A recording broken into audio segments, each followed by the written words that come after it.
और कलावती देवती गांव में भिक्षा मांगने लगी। इधर कलावती गांव में भिक्षा मांगने के लिए गई अकेली। मोड़ी गांव में भीख मांग अकेला नहीं भिक्षा मांग मिला। लेकिन पंडित जी की कथा हुई थी ये सत्य की। उन्हें देखो हर गरीब आदमी तो तरह तरह डूबा तो तना का सहारा आदमी तरह संपत्ति बड़े पैसे तरह। जब कलावती गांव में भिक्षा मांगने के लिए गई तो कथा हुई थी उसे कथा सुनने लगी। बोले भज्जा खा भी ना मेरा प्रसाद तो मैंने जब कथा सुनी उन्हें तो कथा में कान को जो सत्य नहीं कथा कहते उससे सब दुख दूर हो जाते हैं। जो व्यक्ति बंधन पड़ा बंधन मुक्त हो जाता है भय में भय से छूट जाते हैं संतान बन जाता है। मन ऐसी सब तरह से सबको दूर करने वाली सी सत्यनारायण कथा है।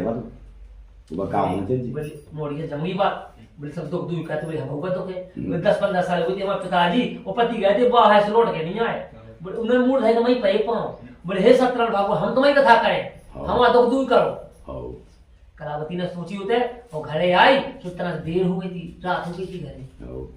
सो जब मोड़ी घायल गूगल है कौन मोड़ी घायल देर से अब 1 बजे रात की आए खबर चलता हुआ बताइए सुबह ने बताई ना पूछी बेटा तुम्हारा पति घायल नहीं जा पिता घायल नहीं तुम कहाँ गई तो नहीं जाने थे समय भिक्षा मांग समय से आओ है नहीं मिली थी कोई बात भूखी ना। लेकिन अपने क्या है सबसे बड़ा पैसा नहीं होता है कहीं सबसे बड़े पैसा तो आज दिन काल कमा लो इज्जत नहीं मिला इज्जत एक बार नहीं मिलती है। पैसा चलो कहो तो कहा धन गया कुछ नहीं गया धन गया कुछ नहीं गया इज्जत गई सब कुछ चला गया। माता जी कुछ हो जाए हम चाहे भूखे मर जाए चाहे प्यास न रह जाए लेकिन इज्जत नहीं खो सकती कभी अपने परिवार की खो सकती है। बोले हम भूख बोले हम लेकिन काम से बने बोले का बोले हम गए थे भिक्षा मांग में वो तो सत्यनारायण कथा बोले जब सत्यनारायण कथा सुना तो देर हो गई। बोले का सुने बेटा तुम्हें बोले जो सत्यनारायण कथा करते सब दुख दूर हो जाती है। बोले खैर बोले हम भूले आए कथा हम कथा बचुआ बेटा की होया आफत हो गई पहले थी एक कथा तो जाफत अब तुम दूसरी पड़ गई आगे दो कथा की आफत।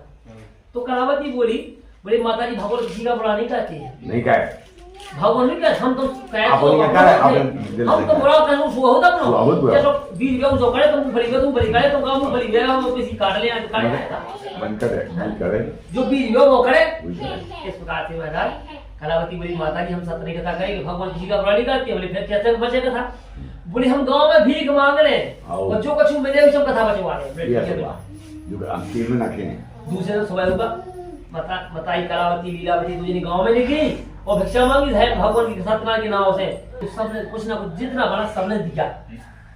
तो कलावती लीलावती ने घर सत्यनारायण की कथा करी। जब पैसा हो तो जब नहीं हो पाई जब गरीबी आ गई जब कथा होगी सोचो समय हो कल समय से बड़ी कसूरी हो आदमी सो जाता था घर में जो करने वो करने समय कसूरी हो तो समय से अपने आप हो जाते। इस प्रकार से कलावती